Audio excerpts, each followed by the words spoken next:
Chapter 6 gets us into what is called tort law. And tort law is probably the largest section of our civil lawsuits. And tort is, it's a French word, it means wrong. So essentially, this is the court where all civil wrongs occur. And to further break down tort law, we look into two different categories. That we have intentional torts and we have unintentional torts. So this first video, or possibly first and second, we're going to start off talking about intentional torts, and later we'll speak about unintentional torts. However, the general concept of tort law, and if you think about it in the realm of a car accident, imagine if you are in a car accident and it is not your fault, it is the other person's fault. When you decide to sue them, when you call Goldberg and Osborne or the husband and wife law team or Lerner and Rowe, whoever it is you call to help you through that process, they are seeking money. And what that money is supposed to do, and this is the premise of tort law, is to put you back to a place you were prior to the accident. So you're going to get money that is going to make your car look the way it did before it got hit. You're going to get money that covers your hospital bills for treatment that puts you back to the way you were. You're going to get money to cover lost wages, that is money you would have earned had you not been injured and forced out of work. So the premise of this legal area, this lawsuit, is to make you whole again, to put you back to where you were. Now, there are instances and situations where we're going to talk about where you get money above and beyond making you whole. It may be to punish the wrongdoer. It may be to cover further expenses or further loss that you have not yet incurred. But damages, they fall into a couple different categories, and we'll talk about that as we get into these intentional torts. So an intentional tort is, as the word sounds, it's intentional. You meant to do it, or the wrongdoer, I should say, meant to do this. So they knowingly committed a wrong. If I punch you in the face and break your nose, and you happen to be a model, an actor, and you no longer can work because with a broken nose, you no longer look the same, people aren't going to be attracted to you, people aren't going to follow you, people aren't going to want to see you in a movie or a TV show or whatever it may be. You could sue me for the intentional tort of punching you in the face, breaking your nose. I knew when I swung and I hit you, I was doing something wrong. And let's say if we were in a classroom and you happen to be towards the back of the classroom and I'm up at the front, and it's a class where you decide to doze off because you had a long night the night before, and I take my dry erase marker from standing right up near the front of the class and I go and I throw this at you. However, my aim's not very good. And instead of hitting you, I hit the person next to you. And when I hit the person next to you, I happen to hit them in the eye, and they are now blind in one eye. The question is that an intentional tort? I didn't intend to hit the innocent person sitting next to you. I intended to hit you to wake you up.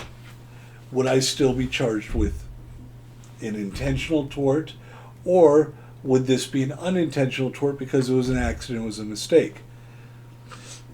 Intentional torts are based on the action of the person doing the wrong, not the person that receives the harm.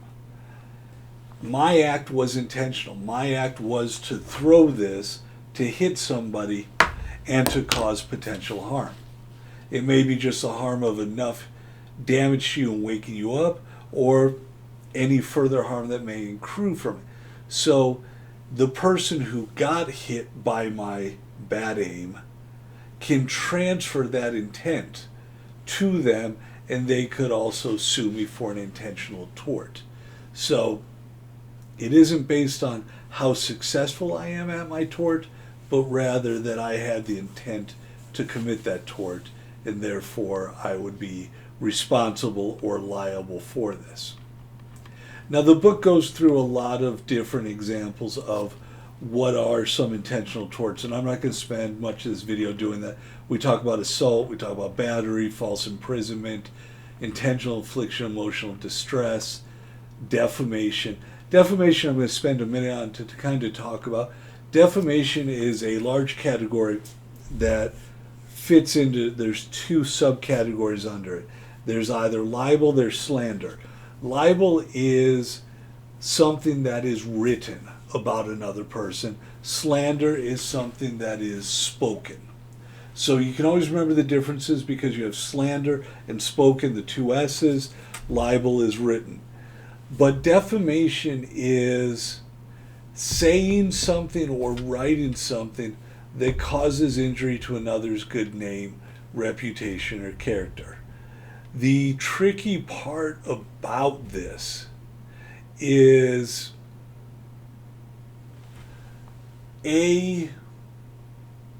how do you know it's going to cause harm?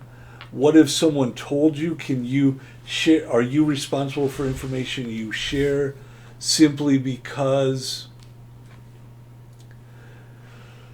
someone tells you it and you believe that person? Aren't you allowed to have a First Amendment right to share your opinion? There's all sorts of questions to defamation. And I'm going to try and make this as straightforward and easy as possible. It has to be what's considered a statement of fact. That doesn't mean it has to be true. A statement of fact is me saying it rained today. Not, in my opinion, I may believe it's going to.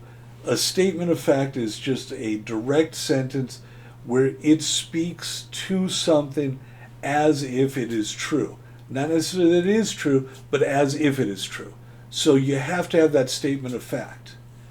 And you have to have what's called publication of this statement of fact.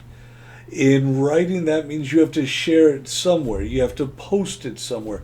You have to hand someone a piece of paper that says this. You have to publish it in a newspaper, a magazine, a website. As far as slander, the speaking of defamation, publication of that is, I spoke it to at least one other person. I said to a friend, a neighbor, a colleague, or I shouted it from a rooftop. That publication must occur. Those are the things that have to happen. The defendant, the person that was defamed, does not have to show it damaged them. They do have to show that to get any monetary amount. But you could be theoretically found liable for defamation and there are no damages because they were unable to show the damages. But if you could show the damages, and you have to do that in a case, in a hearing, that is how they are going to make money. A big difference is if someone's a public figure, and we see this in the media all the time nowadays. Public figures have a different standard for defamation. When you become a celebrity, when you become a politician, the bar goes up.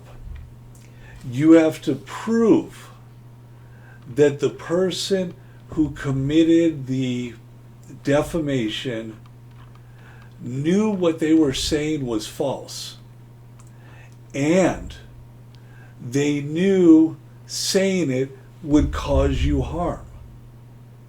They have to know those two things in order for them to be found liable for defamation.